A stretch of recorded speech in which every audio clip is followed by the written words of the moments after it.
36 hektar sawah dadah hujan terancam kena busuk di Kampung Blangleling, Kecamatan Sawang, Kabupaten Aceh Utara. Kepala BPP Sawang Abdul Hadi bersama Menteri Sudirman melakukan peninjauan.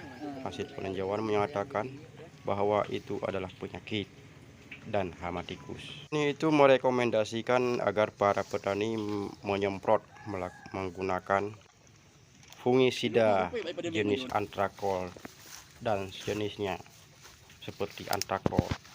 Dia juga mengharapkan agar para petani untuk tidak menambahkan unsur N atau jenis pupuk urea yang mengandung unsur N.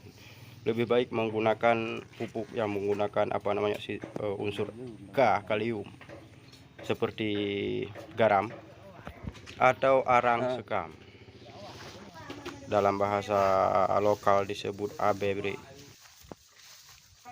Mereka juga merekomendasikan agar untuk tanam ke depan itu menggunakan kapur agar haranya itu asamnya hilang. Kemudian untuk bibit disarankan karena penyakit sudah jenis penyakit ini sudah di dalam tanah, ya udah menguasai tanah, jadi kita harus menggunakan bibit yang tahan penyakit, untuk ke depan. Yan biji ada ajir uku beleneme biji yang jino karena iserang di penyakit. Minta biji yang lain yang belum pernah neme, yang kali neme jino kena penyakitnya uku beleneme bijinya. Usahakan ada ajir biji yang direkomendasikan.